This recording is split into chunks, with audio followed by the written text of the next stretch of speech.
മദ്യപിച്ചിട്ടുള്ള എന്റെ പേര് ഉണ്ണി. ഹായ് ഹായ് ഉണ്ണി ഉണ്ണി ഭായി. ചേട്ടാ. ഹായ് ഉണ്ണിയേട്ടാ.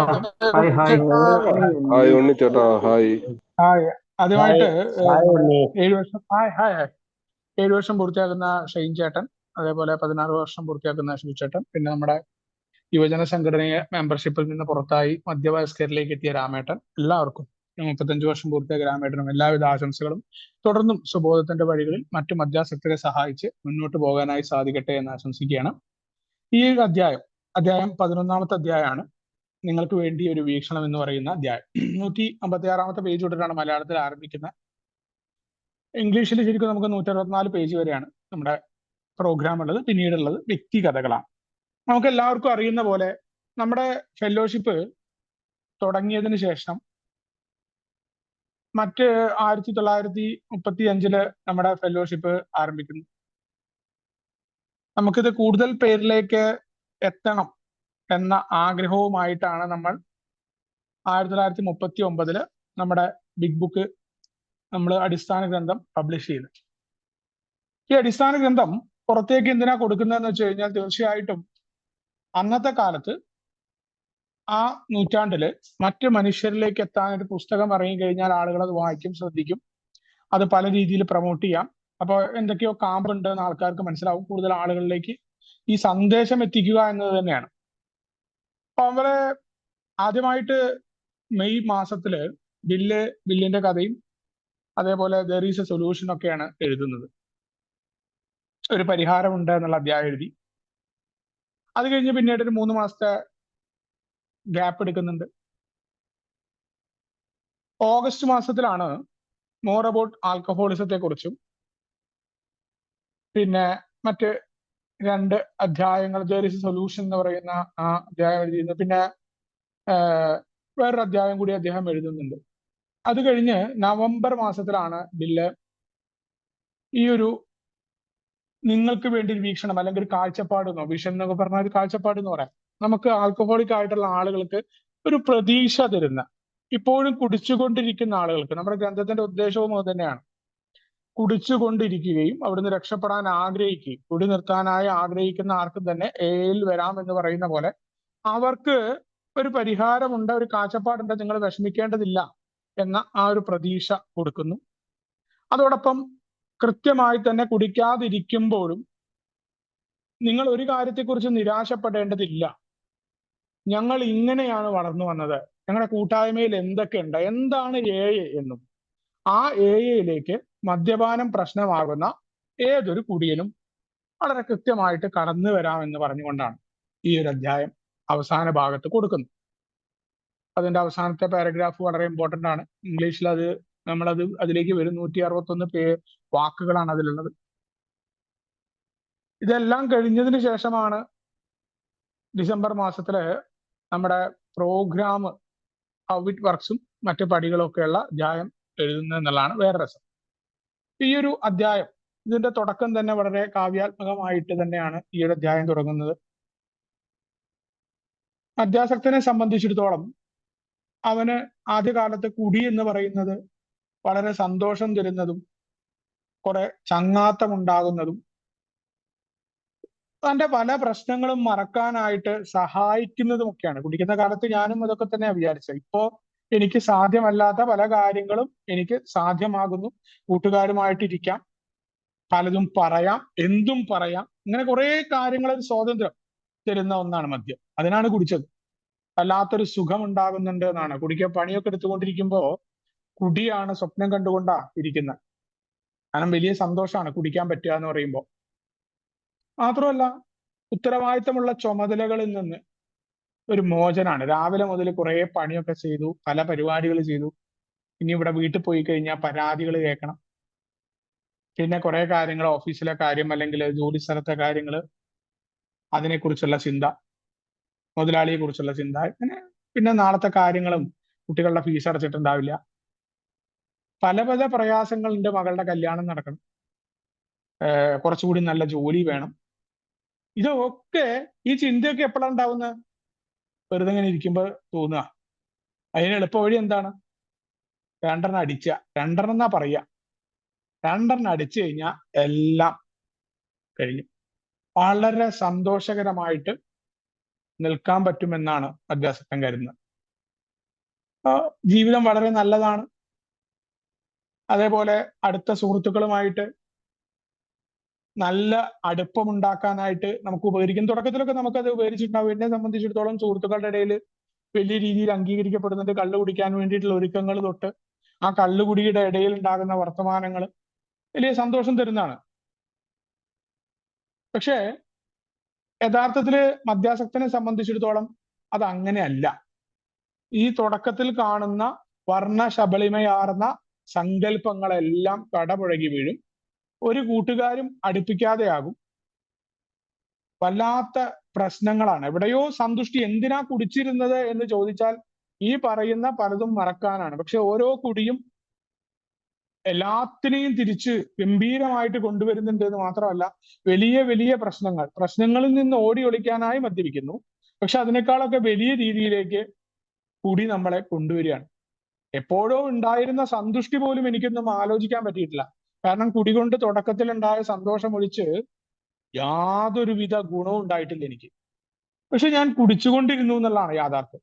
എന്തിനാണെന്നറിയാത്ത കുടി. നമ്മള് കഴിഞ്ഞ കാലത്തിലെ നല്ല നിമിഷങ്ങളെ നമുക്കറിയാം ജീവിതത്തിൽ തിരിച്ചു പിടിക്കാനായിട്ട് പറ്റില്ല. പക്ഷെ ജീവിതം എന്താണ്? ആസ്വദിക്കണം എന്ന് നമുക്കുണ്ട്.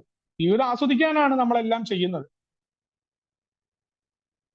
അപ്പോ അവിടെയാണ് വീണ്ടും റിലാപ്സ് ഒക്കെ സംഭവിക്കുമ്പോൾ, അല്ലെങ്കിൽ വീണ്ടും കുടിച്ചിരുന്ന ആളുകൾക്കൊക്കെ അത് കൃത്യമായിട്ട് അറിയാൻ പറ്റും. നിയന്ത്രിച്ച് കഴിക്കാൻ പറ്റുന്ന ഏതെങ്കിലും തരത്തിൽ മദ്യാസക്തന്റെ ഉള്ളിൽ ഉണ്ടാവും പഴകിയ ജീർണിച്ച ചിന്ത ഉണ്ട്.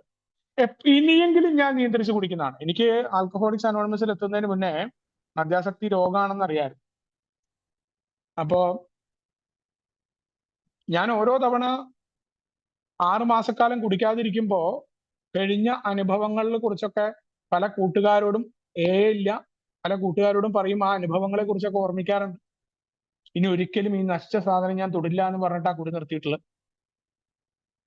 പക്ഷെ അടുത്ത തവണ കുടി തുടങ്ങുമ്പോ ഇപ്രാവശ്യം നിയന്ത്രിച്ച് കുടിക്കാന്നാണ് എന്റെ സങ്കല്പം. കാര്യമില്ല. അപ്പൊ കഴിഞ്ഞ വട്ടം ഉണ്ടായ അബദ്ധങ്ങളിൽ നിന്നൊക്കെ മാറി നിൽക്കാനായിട്ട് പലപ്പോഴും ഈ ഗൾഫിലൊക്കെ ഉള്ള ആൾക്കാർക്ക് അറിയാം, വാതിൽ തുറക്കുമ്പോൾ രണ്ടുപേരുടെ ചാവി ഉണ്ടാവും, ഭാര്യയും ഭർത്താവും ജോലിക്ക് പോകുമ്പോൾ. ഈ പൂട്ടൊക്കെ ലോക്കിൽ വെച്ച് കഴിഞ്ഞാൽ തുറക്കാൻ പറ്റില്ല. അപ്പൊ അവര് ഡ്യൂട്ടി കഴിഞ്ഞ് വല്ലാത്ത സമയം നിൽക്കുക, അത് വലിയ പ്രശ്നങ്ങളിലേക്കൊക്കെ ആയിട്ടുണ്ട്. അപ്പൊ അതൊക്കെ മൈൻഡിൽ ഉള്ളത് കൊണ്ട് ആ ചാവിയൊക്കെ പൂട്ടുന്ന എടുത്തു മാറ്റും. ഒപ്പം തന്നെ 2-3 ഒഴിക്കുമ്പോൾ ടച്ചപ്പ് ഒന്നും കഴിക്കാതെ കഴിക്കുന്ന ഒരാൾ ടച്ചപ്പ് ഒക്കെ റെഡിയാക്കി വെച്ച് പാക്കറ്റിൽ ടച്ചപ്പ് ഒക്കെ മേടിച്ച് ഒരു 3 അങ്ങനെ നോക്കി പതുക്കെ സമയമൊക്കെ എടുത്ത് വർത്താനം പറഞ്ഞ് അടിച്ച് 3-മത്തെ അടിച്ചു കഴിഞ്ഞാൽ ഈ കുപ്പി മാറ്റി വെക്കാനൊക്കെ നോക്കി. ഇനി അടിക്കില്ല. കാരണം ഇത്രയൊക്കെ മോശമായ അനുഭവങ്ങൾ ഉണ്ടായിട്ടും ജീവിതം തന്നെ കയ്യിൽ നിന്ന് ഇങ്ങനെ ഓരോ സംഭവം ഒലിച്ചു പോകുന്നത് കണ്ടിട്ടും കുടിക്കുന്ന ആ രോഗം അത്ര കഠിനമായ രോഗമാണ്.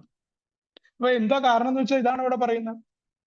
എന്നെങ്കിലും നമ്മൾ ഓരോ റിലാപ്സ് ആവുന്ന ആളെ സംബന്ധിച്ചിടത്തോളം ഇല്ല എനിക്കത് ബോധ്യമുണ്ട് എന്ന് പറഞ്ഞ പുനഃപതനത്തിലേക്ക് പോകുന്ന ഓരോ മനുഷ്യരെയും നോക്കിയാൽ മതി. പലർക്കും അവരറിയുന്നില്ല എന്നേ ഉള്ളൂ. തനിക്ക് നിയന്ത്രിച്ച് കുടിക്കാൻ പറ്റുന്നതാണ്. തന്റെ വീട്ടിൽ നിന്ന് എല്ലാം നഷ്ടപ്പെട്ടു പോകുന്നു, തന്റെ ഫാമിലി പോകുന്നുണ്ട്, തന്റെ ജോലി നഷ്ടപ്പെടാൻ പോകുന്നു, തനിക്ക് വേറെ അസുഖങ്ങൾ ഉണ്ടാവുന്നു. പക്ഷെ മദ്യാസക്തൻ കുടിച്ചുകൊണ്ടിരിക്കുന്ന അവിടെയാണ്. ഇല്ല, ഇപ്രാവശ്യം ഞാനത് കൺട്രോൾ ചെയ്ത് കുടിക്കുന്ന അത്ര രീതിയിൽ നമ്മളെ കബളിപ്പിക്കുന്ന മദ്യം. നമ്മൾ അതിനുള്ള ശ്രമം നടക്കും. ഇതിന്റെ ഫലം എന്താണ്? പരാജയം കൂടി. ഇത് നമുക്ക് ഒരാൾക്ക് മാത്രമല്ല, നിരവധി മദ്യാസക്തർക്ക് ഉണ്ടാവുന്ന ഒരു പരിപാടിയാണ്. അപ്പോ കുറെ ആളുകൾ നമ്മളെ സഹിക്കുന്നവരല്ലാതെ ആയിട്ട് മാറിയിട്ടുണ്ട്. നമ്മുടെ സമൂഹത്തിൽ നിന്ന് പിൻവാങ്ങി ഒറ്റപ്പെട്ട ജീവിതം, ഏകാന്തതയാണ്. അവിടെയാണ് മദ്യം എന്ന ചക്രവർത്തിയുടെ പ്രജകളായിട്ട് നമ്മൾ മാറുകയാണ്. നമ്മൾ മദ്യത്തെ നമ്മുടെ അടിമയാക്കി സുഖലോലുപതയ്ക്ക് വേണ്ടി മദ്യത്തെ ഉപയോഗിക്കാം എന്ന് പറഞ്ഞിട്ടാണ് നമ്മൾ കുടിച്ചത്. പക്ഷെ എന്താ വിചാരിച്ച, നമ്മൾ ആരെ അടിമയാക്കാൻ വിചാരിച്ചോ അവന്റെ അടിമയായിട്ട് നമ്മൾ മാറി. അവൻ രാജാവായിരുന്നു. ആ മദ്യത്തിന്റെ പ്രജകൾ അവൻ പറയുന്ന അനുസരിച്ച് നീങ്ങുന്ന ആളായിട്ട് മാറുകയാണ്. അവിടെ ഏകാന്തത എന്ന തണുപ്പാർന്ന ആവി ഞങ്ങളിലേക്ക് ഒഴുകിയെത്തിയെന്ന്. ഏകാന്തത അനുഭവിക്കാത്ത മദ്യാസക്തൻ ഉണ്ടാവില്ല.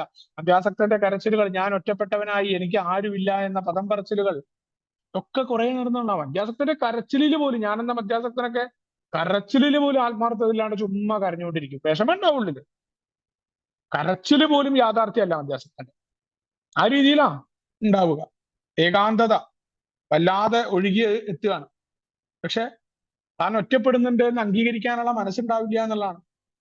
അപ്പോ എല്ലാ തരത്തിലും നമ്മൾ ഒറ്റപ്പെട്ടിട്ടും നമുക്ക് അംഗീകാരവും ഞങ്ങളെക്കുറിച്ച് നല്ല ധാരണയും പുലർത്താൻ കഴിയുന്ന കൂട്ടുകാരെ കിട്ടുമെന്ന പ്രതീക്ഷയിൽ പല മലിനമായ സ്ഥലങ്ങളിലും ഞങ്ങൾ പലരും തേടി ചെന്നു എന്നാണ്. നമ്മൾ പലപ്പോഴും മറ്റു പല ആളുകളുമായിട്ട് കള്ളുകുടിക്കാൻ എവിടെയോ നമുക്ക് സുഹൃത്തുക്കൾ വേണം, നമുക്ക് അംഗീകാരം കിട്ടണം. നമ്മളെ എപ്പോഴുള്ള പരാതി നമ്മളെ ആരും അംഗീകരിക്കുന്നില്ല, നമ്മളെ ആരും പരിഗണിക്കുന്നില്ല എന്നതാണ്.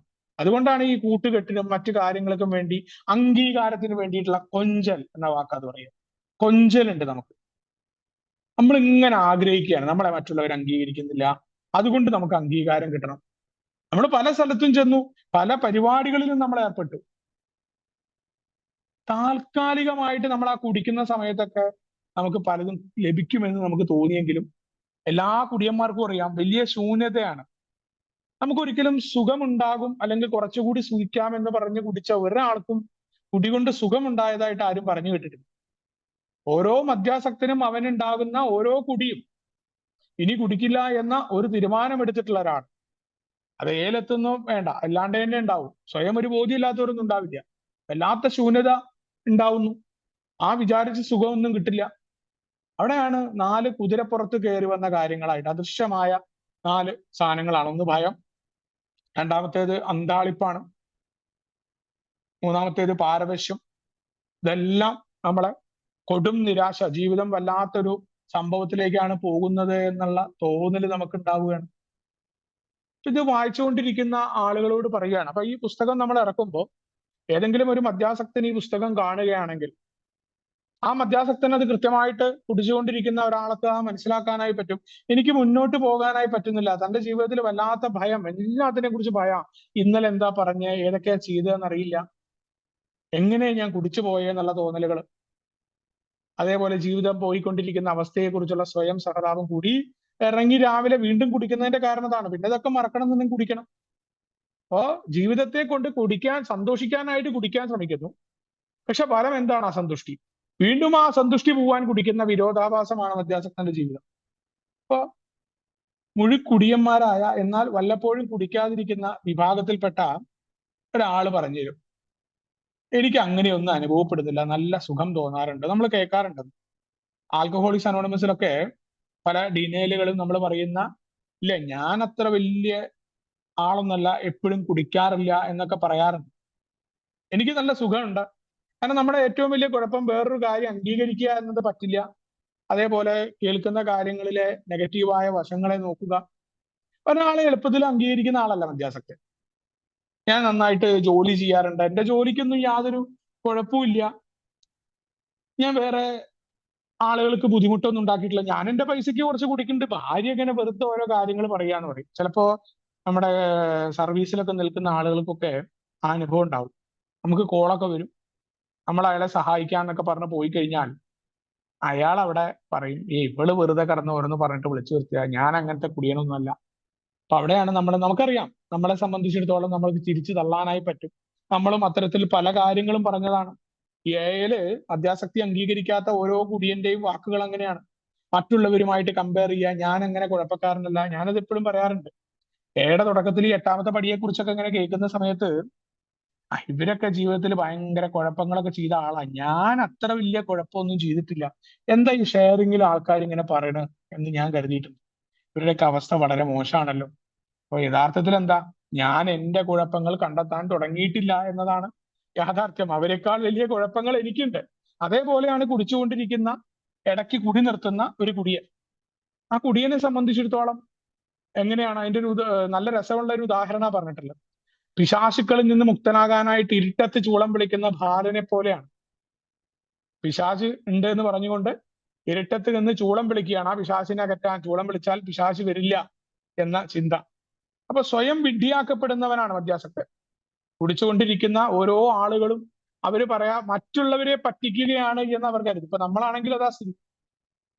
നമ്മൾ പറയാറുണ്ട്, നമ്മുടെ സോബറിറ്റി നമുക്ക് വേണ്ടിയിട്ടാണ് നമ്മൾ കുടിക്കാതിരിക്കുന്നത്.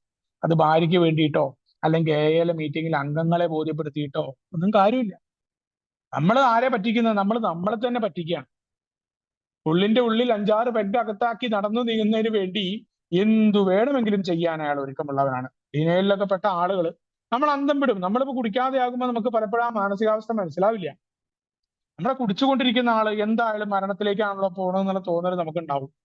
പക്ഷേ ഉണ്ടല്ലോ, ആ അവസ്ഥ പെഗ് കുടിക്കാൻ അല്ലെങ്കിൽ വീണ്ടും അയാൾക്ക് കുടിക്കണം എന്നതാണ്. അയാൾക്ക് ഇനി അതിന്റെ മുന്നിൽ മരണം വന്നാലും വേണ്ടില്ല, താൻ അങ്ങ് ഇല്ലാതെ ആയാലും വേണ്ടില്ല, വേറൊന്തും ചെയ്യും അയാള്.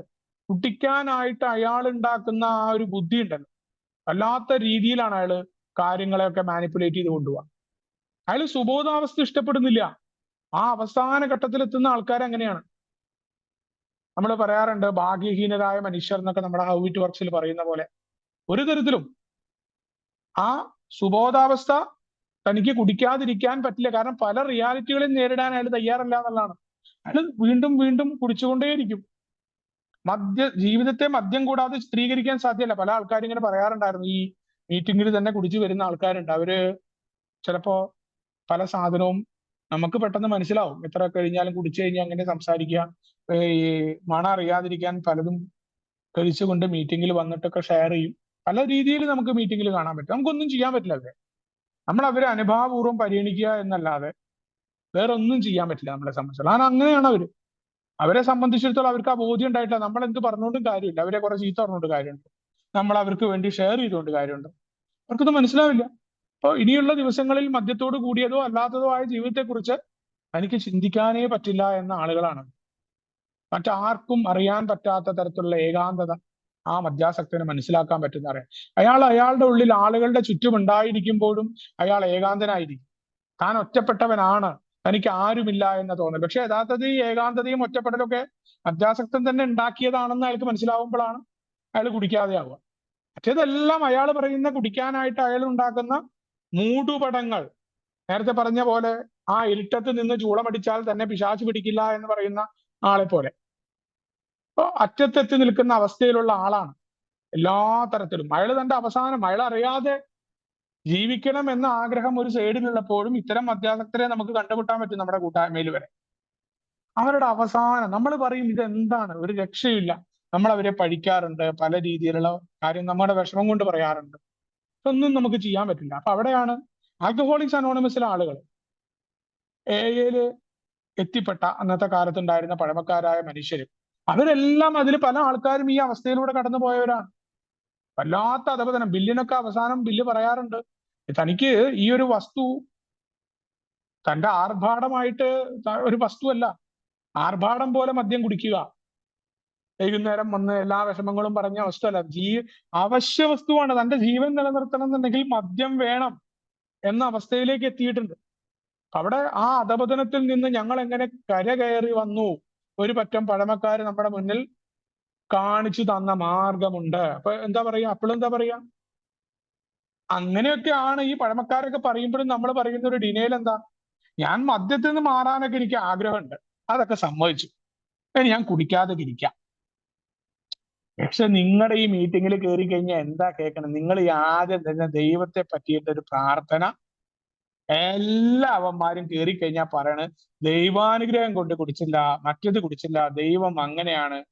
ഈ ഒരു സാധനം ഓരോ ആൾക്കാരും പറയണത് ഒരു ലോജിക്കും ഇല്ലാത്ത വർത്താനം. എനക്ക് അങ്ങനെ വിചാരിച്ചു. ഈ വിഡ്ഢിത്തം നിറഞ്ഞ സംസാരം, മീറ്റിംഗിൽ ഷെയറിങ്, അറിവോറും ഭീഷണവുമായ സത്കർമ്മികളുടെ ജീവിതം. ഓരോ സത്കർമ്മികൾ ജീവിതത്തിൽ നിന്ന് മാറി നിന്ന് പരിഹാരം ചെയ്തു, ദ്രോഹം ചെയ്തു എന്ന് പറയുന്ന ആൾക്കാർ ആരും ഒന്നും ചെയ്യുമ്പോൾ ആരും ഉപദ്രവിക്കും. ഇത് എന്ത് ജീവിതം അത്? ഇങ്ങനെയൊക്കെ മനുഷ്യർക്ക് ജീവിക്കാൻ പറ്റുമോ? ഈ പ്രോഗ്രാം അറിയുന്നതിന് മുന്നേ ഇതൊക്കെ ഞാൻ കരുതിയിരുന്നു. ഞാൻ എന്തിനാ അതിങ്ങനെ നയിക്കേണ്ട ആവശ്യം? ഞാൻ കുടിക്കാതിരുന്നാ പോരെ?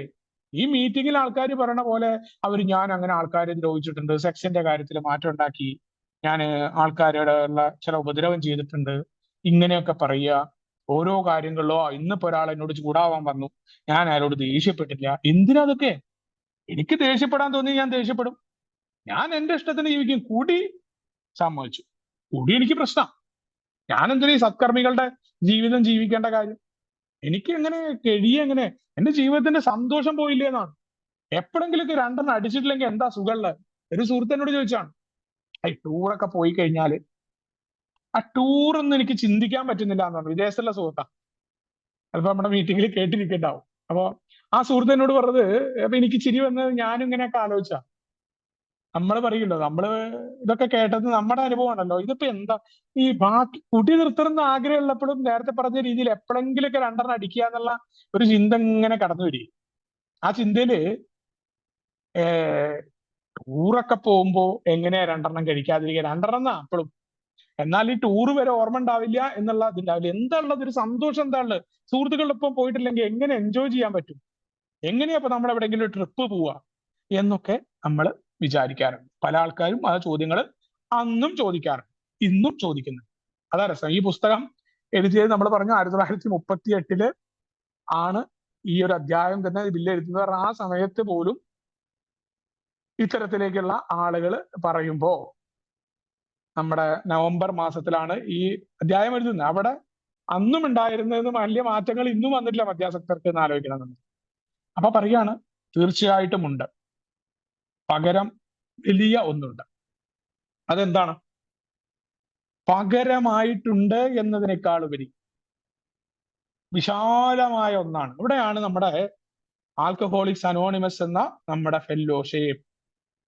ആ ഫെല്ലോഷിപ്പിന്റെ സുഖം അറിഞ്ഞ ആളുകൾക്ക് അറിയാൻ പറ്റും അവിടെ എന്താണ് മറ്റുള്ളവരുടെ ശ്രദ്ധ, മടുപ്പ്, ദുഃഖം, ഇതിൽ നിന്നുള്ള മോചനം നിങ്ങൾക്ക് കണ്ടെത്താം. അപ്പൊ നമ്മൾ ഇത് കഴിഞ്ഞ രാമേട്ടനൊക്കെ സംസാരിക്കുന്നു. 35 വർഷമായിട്ട് ആൽക്കഹോളിക്സ് അനോണിമസിന്റെ കൂട്ടായ്മയിലൂടെ സഞ്ചരിച്ച ആളുകളാണ്. അപ്പൊ അവിടെ ഇന്നും വളരെ പ്രവർത്തന നിരതമായിട്ടിരിക്കുമ്പോൾ എന്തിനാണ് ഇത് ചെയ്യുന്നത് എന്ന ചോദ്യത്തിന്റെ ഉത്തരം രാമേട്ടൻ പറയുന്ന വിചാരിക്കുന്നത്. എന്തിന് ഞാൻ ഇന്നും രാമേട്ടനൊക്കെ പ്രവർത്തിച്ചുകൊണ്ടിരിക്കുന്നു എന്നുള്ളതിന്റെ ഉത്തരം. അവിടെ ആ കുടിക്കുന്ന കാലം ഏത് കൊടുത്തു കഴിഞ്ഞാലും ആ കുടിക്കുന്ന കാലം തിരികെ വേണ്ട എന്നാണ് പഴമക്കാർ പറഞ്ഞിട്ടുള്ളത്. അതിനേക്കാളൊക്കെ എത്രയോ വിശുദ്ധമായിട്ടുള്ള അല്ലെങ്കിൽ പരിശുദ്ധമായിട്ടുള്ള സുഖം അറിയുന്ന ഒന്നാണ് ആൽക്കഹോളിക്സ് അനോണിമസിന്റെ കൂട്ടായ്മ. അവിടെ നമുക്ക് കണ്ടെത്താൻ പറ്റും മടുപ്പും ദുഃഖവും. ഇതിൽ നിന്ന് മോചനം നേടിയ നമ്മുടെ പഴമക്കാരായ മനുഷ്യരെ കാണാൻ പറ്റും. നമ്മുടെ സങ്കല്പശേഷി കത്തിജ്വലിക്കും. ഒരു കാര്യവും നമ്മൾ മാറ്റി വെക്കേണ്ടതില്ല, മദ്യം മാറ്റി നിർത്തി എന്ന് പറഞ്ഞിട്ട്. ബാക്കി പല കാര്യങ്ങളും നമുക്ക് അതിനേക്കാളൊക്കെ ഗംഭീരമായി ചെയ്യാൻ പറ്റുന്ന ജീവിതത്തിന്റെ പുതിയ അർത്ഥം കണ്ടെത്തും. അതെത്തിയ ആളുകൾക്ക് മനസ്സിലാക്കാൻ പറ്റും. നമ്മുടെ കൂട്ടായ്മയിൽ നിന്നുകൊണ്ട് ആ കുടിക്കുന്ന കാലത്തെക്കാളൊക്കെ എത്രയോ മനോഹരമായ ആളുകൾ. അതാണ് ഈ അധ്യായത്തിന്റെ ഉദ്ദേശവും. അത് ആണ് കൃത്യമായിട്ട് നമ്മുടെ മുന്നിൽ കൺവേ ചെയ്യാൻ. എന്തിനാണ് നമ്മുടെ ഫെല്ലോഷിപ്പ്? നമ്മുടെ കൂട്ടായ്മയിലേക്ക് വരുന്ന ഓരോ പുതിയ പുതുമക്കാരനെയും നമ്മൾ നമ്മുടെ പാരമ്പര്യങ്ങളാലാണ് വെൽക്കം ചെയ്യുന്നത്. നമ്മുടെ കൂട്ടായ്മയാണ്. ആ കൂട്ടായ്മ ഉള്ളത് കൊണ്ടാണ് നമ്മൾ ഈ മീറ്റിംഗ് നടത്തുന്നത്. പ്രോഗ്രാം മാത്രമായതുകൊണ്ടല്ല. നമ്മൾ ഇന്നിരിക്കുന്നതും നമ്മൾ പറയും എനിക്ക് വേണ്ടിയിട്ടാണ് പ്രോഗ്രാം ചെയ്യുന്നതെങ്കിൽ മറ്റുള്ളവരുണ്ടെങ്കിലാണ് എനിക്കിത് പറയാൻ പറ്റുന്നത്. മറ്റുള്ളവരെ പരിഗണിക്കുക എന്നത് തന്നെയാണ് നമ്മുടെ പ്രോഗ്രാമിന്റെ ഉദ്ദേശം. അതിന് മറ്റു മനുഷ്യരുണ്ടാകേണ്ടതുണ്ട്. അവരുമായി ഈ കൂട്ടായ്മ നിലനിൽക്കേണ്ടതുണ്ട്. ഞാൻ എന്റെ സ്വാർത്ഥതയിൽ നിന്നാൽ പോരാ. അവിടെയാണ് കൂട്ടായ്മയുടെ പ്രാധാന്യം, ഫെല്ലോഷിപ്പിന്റെ പ്രാധാന്യമാണ്. ജീവിതത്തിന്റെ അർത്ഥം തന്നെ പുതിയ രീതിയിലേക്ക് മാറുന്നതായിട്ട് നമുക്ക് കാണാൻ പറ്റും. അവിടെ നമ്മുടെ ഏറ്റവും സംതൃപ്തി നിറഞ്ഞ വർഷങ്ങളാണ് നമുക്ക് ഇനി മുന്നിലുള്ളത്. അപ്പൊ ഈ കൂട്ടായ്മയിലൂടെ അത് കണ്ടെത്തിയ പഴമക്കാർ പറയുകയാണ്, ഞങ്ങൾ അതാണ് കണ്ടെത്തിയത്, ഇന്ന് നിങ്ങൾക്കും അത് കണ്ടെത്താനായി പറ്റും. നിങ്ങൾക്ക് വരൂ. അതിനേക്കാളൊക്കെ നിങ്ങൾ കുടിക്കുമ്പോൾ കരുതിയിരുന്നതിനേക്കാളൊക്കെ മഹത്തരമാർന്ന ഗംഭീരമാർന്ന ഒന്നാണ് മുന്നിലുള്ളത്. നിങ്ങൾക്ക് വേറെ പല കാര്യങ്ങളും മദ്യം മാറ്റി നിർത്തി എന്ന് പറഞ്ഞിട്ട് നിങ്ങൾക്ക് ഒരിക്കലും മദ്യം ഉള്ളപ്പോൾ പറ്റാതിരുന്ന പല കാര്യങ്ങളും ഇവിടെ നിങ്ങൾ കണ്ടെത്തും. നിങ്ങളുടെ ഏറ്റവും നല്ല നിമിഷങ്ങൾ, ഇപ്പോ കിട്ടുന്ന നിമിഷങ്ങളെ നിങ്ങൾ കഴിഞ്ഞ ജീവിതത്തിലെ മോശം ഏതൊരു നിമിഷത്തെയും നിങ്ങൾ എടുക്കാൻ തയ്യാറാവില്ല. കാരണം അത്ര മനോഹരമായിരിക്കും. ഫെലോഷിപ്പിൽ എത്തിയ ഓരോ ആളുകളും പറഞ്ഞിട്ടുണ്ട്, ഞാൻ നന്നായി പോയിട്ടുണ്ട് കുടിച്ചത് എന്ന് പറഞ്ഞ ആളുകൾ വരെയുണ്ട്. കാരണം സംഗതി ശരിയാണ്, നമ്മുടെ ജീവിതത്തിൽ വലിയ നഷ്ടങ്ങളും പ്രശ്നങ്ങളും എല്ലാം ഉണ്ടാക്കിയിട്ടുണ്ടെങ്കിൽ ഇന്ന് അനുഭവിക്കുന്ന ഒരു സുഖമുണ്ട്. ഏതൊരു നാട്ടിൽ കിടക്കുമ്പോൾ, ഇന്നിപ്പോ ഈ ഓൺലൈനൊക്കെ വന്നതോടുകൂടി നമ്മൾ പരസ്പരമുള്ള അടുപ്പങ്ങളും ഏതൊരു നിമിഷവും നമുക്ക് ഫോണിന്റെ അപ്പുറത്ത് ഒരു മദ്യാസക്തനെ വിളിച്ച് നമുക്ക് സംസാരിക്കാനായി പറ്റുന്നുണ്ട്. ആ രീതിയിലേക്ക് ഇന്ന് വളർന്നു എന്ന് ആലോചിക്കണം. പക്ഷെ അന്നും നമ്മുടെ ആ 1900 കാലഘട്ടങ്ങളിൽ നമ്മുടെ പഴമക്കാരായ മനുഷ്യർ അവർ ആ കൂട്ടായ്മയിൽ നിന്ന് കണ്ടെത്തിയ സുഖം, ആ കൂട്ടായ്മയുടെ സന്തോഷം ജീവിതത്തെ മാറ്റം വരുത്തിയതായിട്ട് അവർ കരുതി വെച്ച ആ കെടാവിളക്കാണ് ഇന്നും നമ്മുടെ ഉള്ളിൽ അത് അണയാതെ നമുക്ക് കിട്ടിയതും. നമ്മൾ ഇതിന്റെ ലക്ഷ്യം എന്താണ്? ഈ വിളക്കിനെ മുന്നോട്ട് ഇനിയുള്ളവർക്കായിട്ട് നമ്മൾ കൊണ്ടുപോകേണ്ടതുണ്ട്. അപ്പൊ അതെങ്ങനെയാ നടപ്പിൽ വരിക?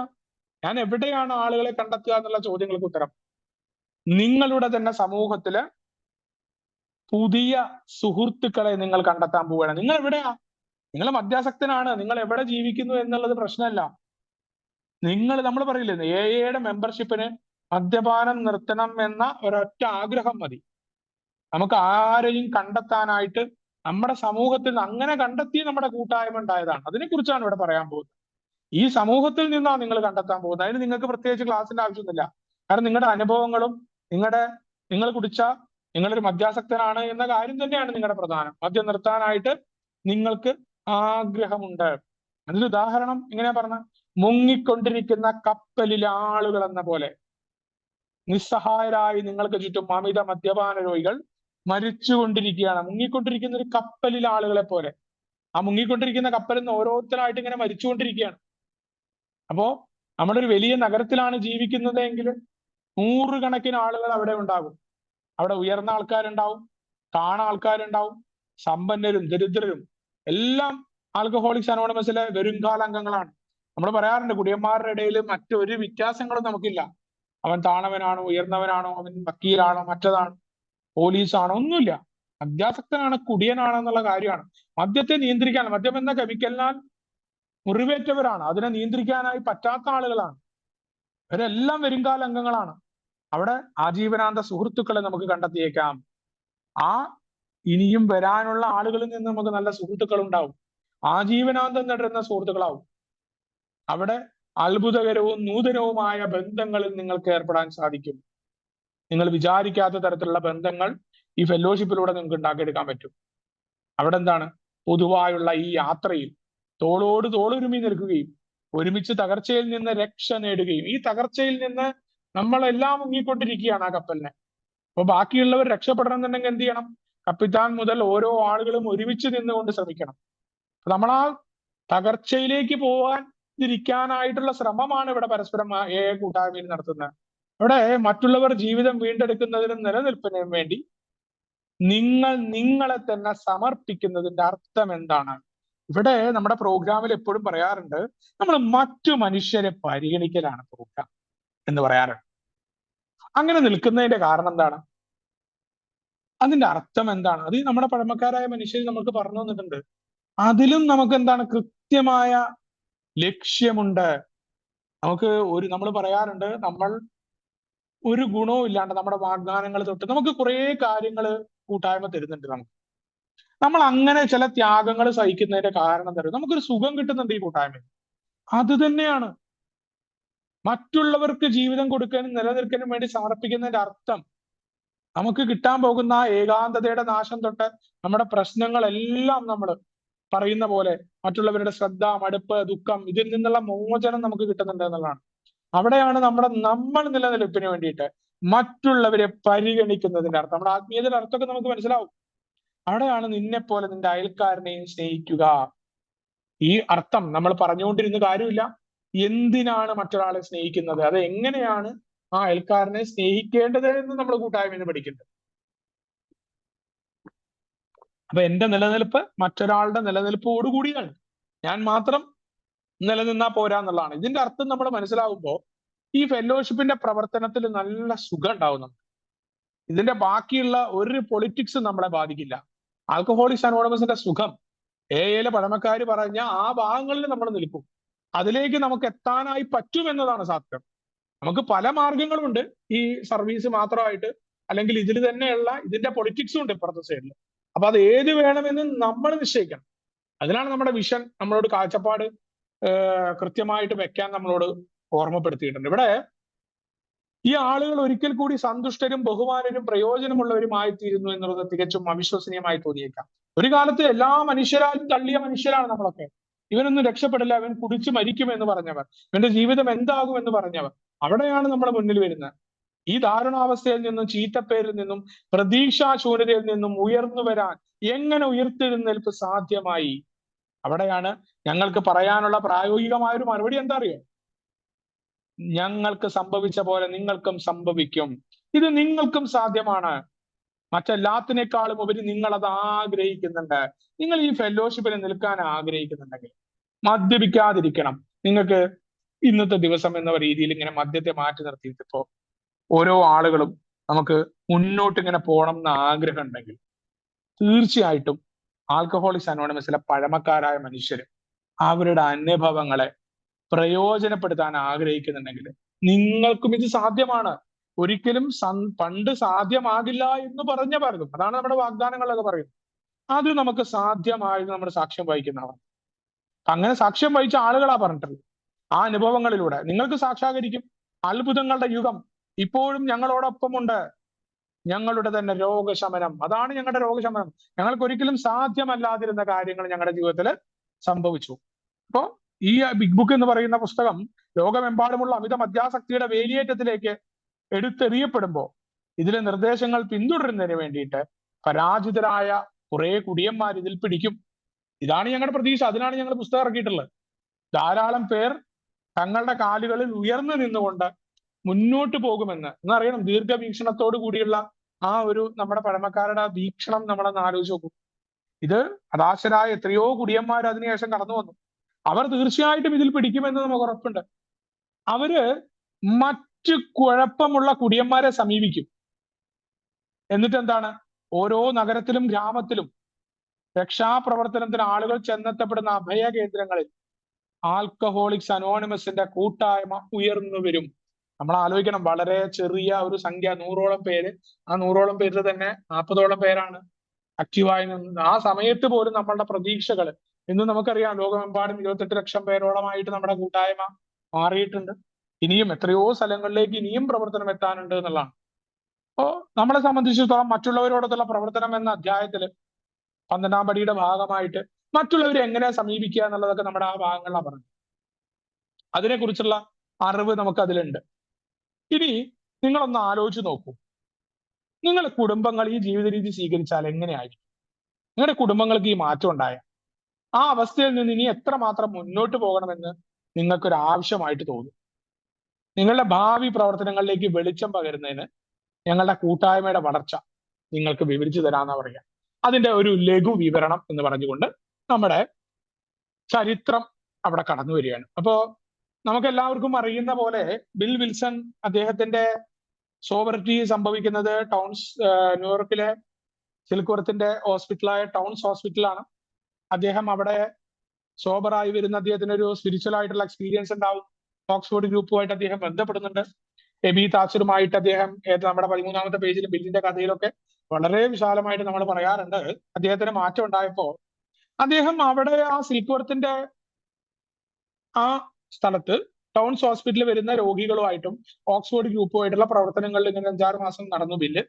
ബില്ല് ആ സമയത്ത് അദ്ദേഹത്തിന് തിരിച്ചൊരു ജോലി, ലൂയിസ് ഒരു ഡിപ്പാർട്ട്മെന്റ് സ്റ്റോറിൽ ജോലി ചെയ്യാണ്.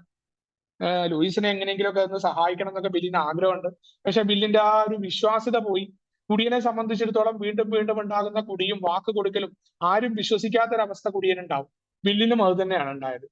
അപ്പോ അദ്ദേഹം ആളുകളോട് ഈ സ്പിരിച്വൽ എക്സ്പീരിയൻസ് ഉണ്ടായതിനു ശേഷം വലിയ പ്രഘോഷണങ്ങളൊക്കെ നടത്തിയിട്ട് ദൈവത മാർഗത്തിലുള്ള പ്രഘോഷണങ്ങളൊക്കെ നടത്തി ആരും സോബറാവുന്നില്ല. പക്ഷെ അദ്ദേഹം കുടിക്കാതിരിക്കുന്നുണ്ട്. അപ്പൊ ഒരു റബ്ബർ കമ്പനിയുടെ ഭാഗമായിക്കൊണ്ട് അതിന്റെ പ്രവർത്തനത്തിനായിട്ട് അദ്ദേഹം അതിന്റെ കുറച്ച് നിയന്ത്രണമൊക്കെ ഏറ്റെടുക്കാനായിട്ട് 1-2 പേര് അദ്ദേഹത്തിനെ ഏൽപ്പിക്കുന്നു. അദ്ദേഹം അതിലേക്ക് പെട്ടു, അതിലേക്ക് പോകുന്നു. വലിയ കുഴപ്പങ്ങൾ ആ കമ്പനിയിൽ ഉണ്ടാവുകയാണ്. അപ്പോ ഒരു നിയമയുദ്ധത്തിലൊക്കെ ബിൽ വിൽസൺ അവിടെ അദ്ദേഹത്തിന്റെ സുഹൃത്തുക്കളൊക്കെ അദ്ദേഹത്തിനെ ഉപേക്ഷിച്ച് പോവുകയാണ്. അപ്പോൾ അദ്ദേഹം മെയ്ഫ്ലവർ ഹോട്ടലിലാണ് അവിടെ താമസിക്കുന്നത്. ഈ മെയ്ഫ്ലവർ ഹോട്ടലിൽ ഓക്സ്ഫോർഡ് ഗ്രൂപ്പൊക്കെ നടന്ന ഒരു ഹോട്ടലാണ്. ബില്ലിനെ സംബന്ധിച്ചിടത്തോളം ബില്ല് ആകെ ഒറ്റപ്പെട്ടവനായിട്ട് അവിടെ ഇങ്ങനെ നിൽക്കുകയാണ്. ഈ 5-6 മാസമായിട്ട് ബില്ല് കുടിക്കുന്നില്ല. കാരണം ജീവിതത്തിലെ വലിയൊരു പ്രതീക്ഷയായിരുന്നു തന്റെ ഭാര്യയായ ലൂയിസിന്റെ സഹായകരമായി പണ്ടത്തെ ഒരവസ്ഥ, ആ പൈസ ഉണ്ടാക്കിയിരുന്ന ഒരു അവസ്ഥ ഉണ്ട് ബില്ലിന്. എല്ലാം ആ അമേരിക്കയിലെ സ്റ്റോക്ക് എക്സ്ചേഞ്ച് മൊത്തം ബില്ലിന്റെ നിയന്ത്രണത്തിലാണ് എന്ന് പറയുന്ന ആ ഒരു രീതിയിലേക്ക് എത്തിയ ബില്ല്. എന്തെങ്കിലുമൊക്കെ ചെയ്യാൻ പറ്റുമെന്ന് പ്രതീക്ഷയിലേക്ക് പോയ മദ്യാസക്തന് എപ്പോഴും ഉണ്ടാവുമല്ലോ. വലിയ പ്ലാനുകളും പദ്ധതികളൊക്കെ ഉണ്ടാക്കി പോയ, അത് തകർന്നു പോയ വല്ലാത്ത നിരാശനായി ബില്ല് അവിടെ. അപ്പൊ അദ്ദേഹം ഇങ്ങനെ വളരെയധികം അദ്ദേഹത്തിന്റെ മുന്നിൽ കുറച്ചു കാലമായിട്ട് കുടിക്കാതിരിക്കുന്നുണ്ട്. അദ്ദേഹത്തിന് ആരോടെങ്കിലുമൊക്കെ സംസാരിക്കണം എന്ന ആഗ്രഹം ഉണ്ടാവുന്നുണ്ട്. ആരോട് സംസാരിക്കും? അപ്പോ ബില്ലിന് വലിയ ദുഃഖമാണ്. കാരണം താൻ ഇങ്ങനെ എത്ര കാലം എന്ന് വെച്ചിട്ടാ അപ്പൊ ഇങ്ങനെ കുടിക്കാതെ ഇരിക്കുക എന്ന് അദ്ദേഹത്തിന് അറിയില്ല.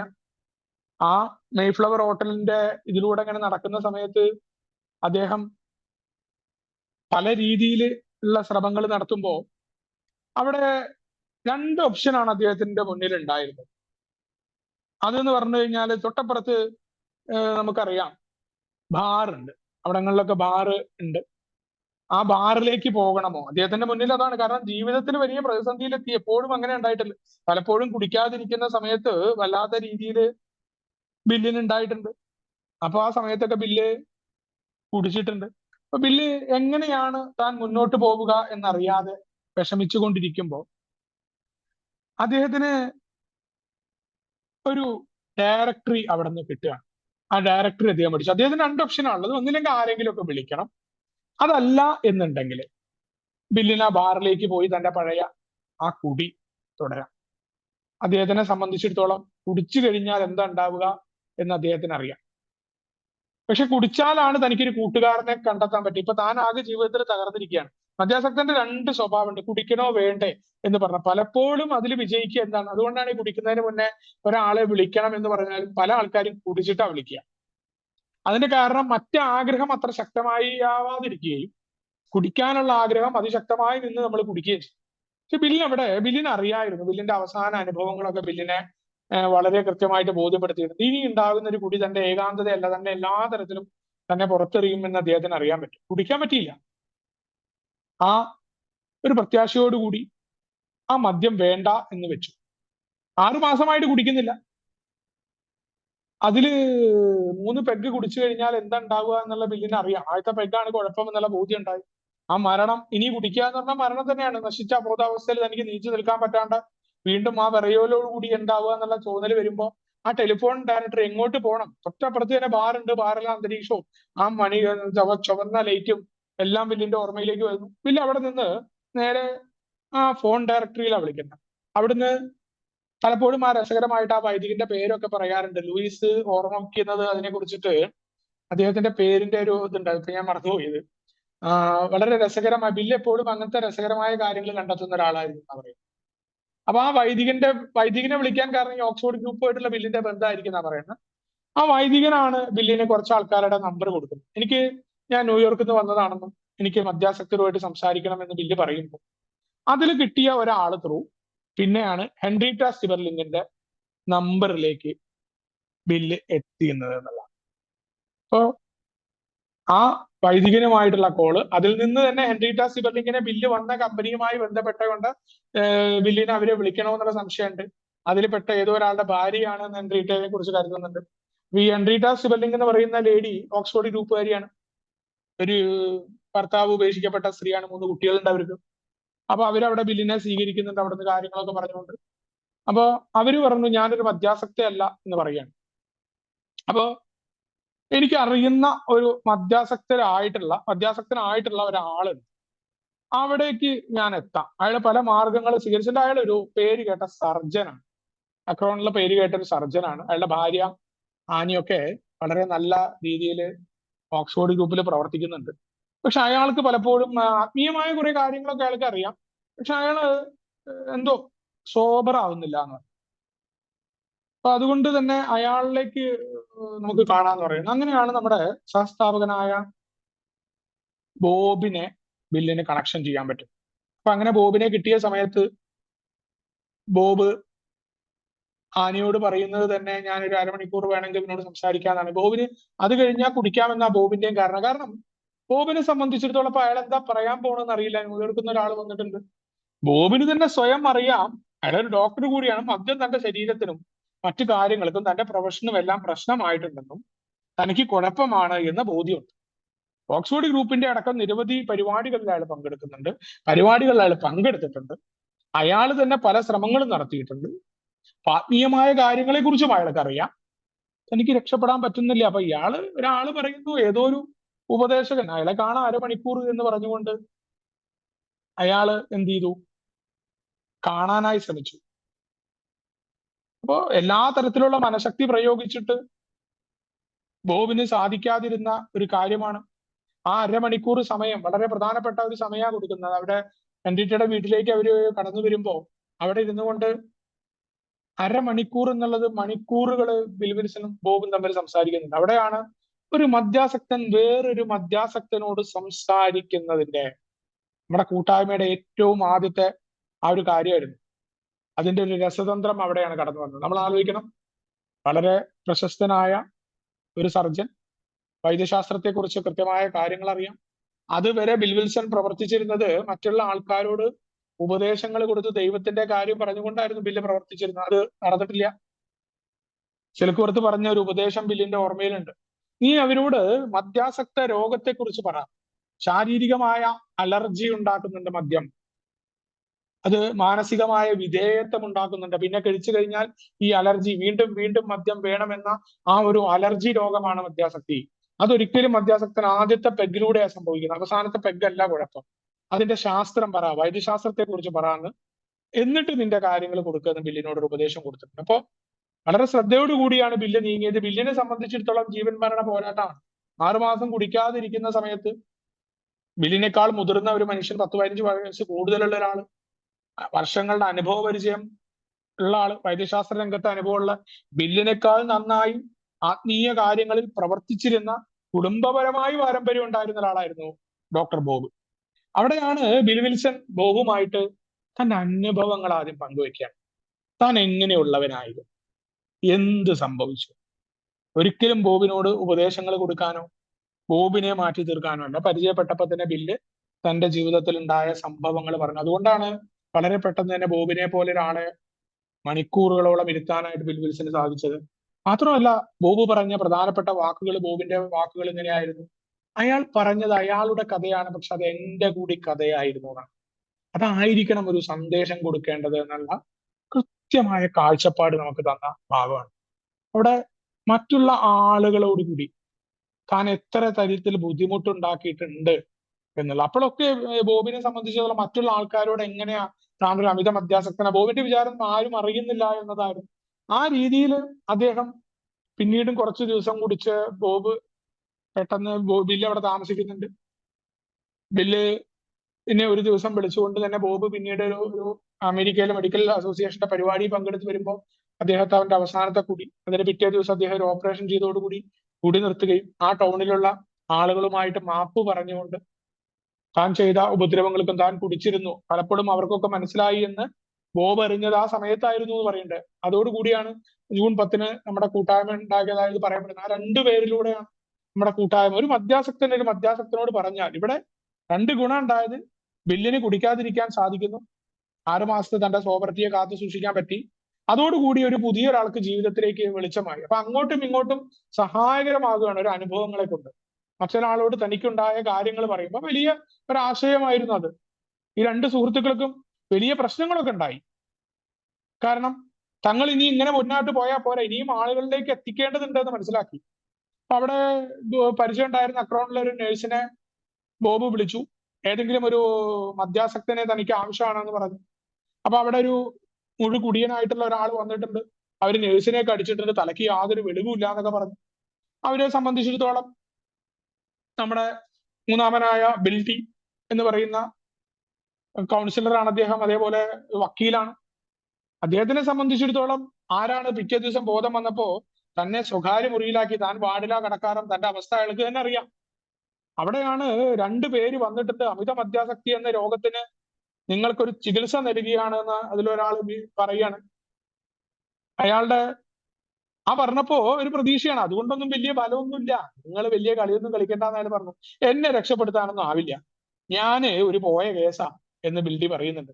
ഇതിനു മുമ്പ് ഞാൻ ഈ ആശുപത്രിയിൽ നിന്ന് ചികിത്സ കഴിഞ്ഞ് വീട്ടിലേക്ക് മടങ്ങുമ്പോ വീണ്ടും കുടിക്കാറുണ്ട്. പിന്നെ പുറത്തിറങ്ങാൻ എനിക്ക് ഭയമാണ്, എന്തുകൊണ്ടാണെന്നാലും മനസ്സിലാവുന്നില്ല എന്ന് പറഞ്ഞു.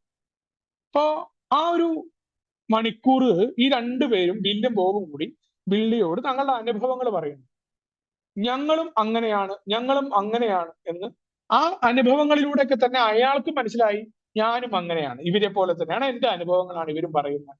അപ്പൊ ആ ശയ്യാലംബിയായ ബെഡിൽ കിടക്കുന്ന ബിൽഡിയോട് ഈ രോഗബാധയെക്കുറിച്ചും അതിലെങ്ങനെയാണ് അമിത മദ്യാസക്തി ഒരു മദ്യാസക്തനെ നശിപ്പിക്കുന്നത്, ഏത് രീതിയിലാണ് ഈ രോഗം മനുഷ്യനെ ബാധിക്കുമ്പോൾ നമ്മുടെ ആദ്യത്തെ കുടിക്ക് തൊട്ട് മുന്നേ ഉണ്ടാകുന്ന മനസ്സിന്റെ അവസ്ഥയെക്കുറിച്ചും വളരെ കൃത്യമായിട്ട് ഇവർ സംസാരിക്കുന്നത്. അപ്പോ ബിൽഡിക്ക് മനസ്സിലായി, ഇത് എന്റെ ധാരണയും ഇങ്ങനെയാണ്, ഇതൊക്കെ നിങ്ങൾക്ക് എങ്ങനെ അറിയാം, പക്ഷേ എനിക്ക് എന്ത് ഗുണം ഉണ്ടാവുക ഇതൊക്കെ അറിഞ്ഞുകൊണ്ട്?